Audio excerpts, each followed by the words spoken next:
დიახ, გუგან თავადრაზმაძე კი ამბობს, რომ პოლიტიკური კარიერა დაასრულა, თუმცა როგორც პირველებისთვის არის ცნობილი, მას კიდევ ერთხელ სურდა საკრებულოს თავმჯდომარეობა და სიის პირველ ნომრად ყოფნა, თუმცა ქართულმა ოცნებამ შეიძლება ითქვას, რომ არ დაუფასა ის პრორუსული და ანტიდასავლური განცხადებები, რასაც ის ხშირად აკეთებდა ხოლმე ამ წლების განმავლობაში და ის არც პროპორციულ სიაში ჩასვა საკრებულოს და არც მაჟორიტარულ სიაში.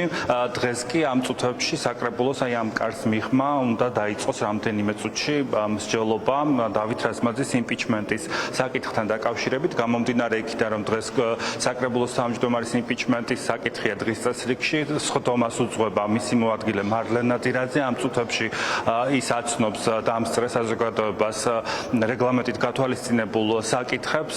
აქ ამ დღევანდელ საკრებულოს სხდომას ესწრებიან როგორც ოპოზიციის წარმომადგენლები, ასევე სამოქალაქო აქტივისტები, რომლებიც საკუთარ მოსაზრებას დააფიქსირებენ რაზმაძის იმ განცხადებასთან და ინტერვიუსთან დაკავშირებით, რომელიც მან New York Times მისცა.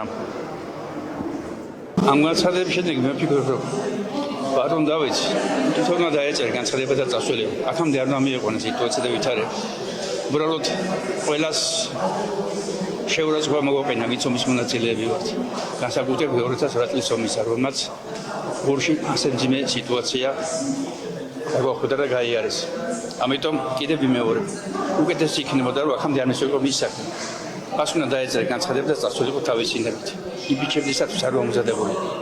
ეს არის ჩემი ბოლო სიტყვა. დავით რაზმაძე ცდილობს, რომ ჩვენ შეგვიცვალოს მტრის ხატი, მაგრამ ეს მას არ გამოუვა, იმიტომ რომ ეს არის ჩემი ქალაქი, ნაომარი ქალაქი და მას არ მივცემთ იმის უფლებას, რომ მან ეს პროპაგანდა გააგრძელოს და სხვას, რომ ომი ჩვენ დავიწყეთ და რუსის სამშვიდობოები არიან. არა ბატონო დავით, რუსეთი არის მტერი და თქვენ ხართ ჩვენი ქვეყნის მოხალატე. დღეს კი მე ამ სიტყვებს პირდაპირ ჩაგხედავთ თვალებში და გეტყვით. თქვენ ხედავთ აი ახლა სამი ადამიანი ვართ, სამოქალაქო აქტივისტები და დაახვედრეს უამრავი პოლიციელი, რომელიც სხვადასხვა სოფლებიდანაც კი მოხსნეს და აქ ჩამოიყვანეს და რისთვის ვერ ხვდები, ყველა მოქალაქეს აქვს უფლება საკრებულოში მივიდეს. რაზმაძე არსაწასულას არ აპირებდა და მას ყოველთვის ამბობდა, რომ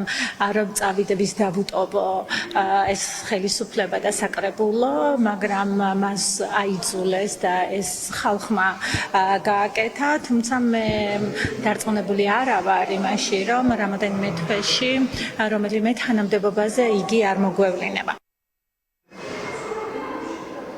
დავით რაზმაძემ გავლენიანი გამოცემა New York Times-იც კი დაადანაშაულა იმაში, რომ მისი ნათქვამი არასწორი ინტერპრეტირება მოხდა, თუმცა New York Times მალევე გამოხმაურა აღნიშნულ ფაქტს და მედია საშუალებაში განაცხადეს, რომ 2 საათიან ჩანაწერში პირდაპირ ზედმიწევნით სიზუსტით არის ნათარგმნი აღნიშნული ინტერვიუ, სადაც რაზმაძე ამბობს, რომ 2008 წლის აგვისტოში სააკაშვილის ეგრეთ წოდებულმა მოროდიორებისგან გადაარჩინა რუსმა ეგრეთ წოდებულმა სამშვიდობოებმა ეს ქალაქი აოხრებისგან.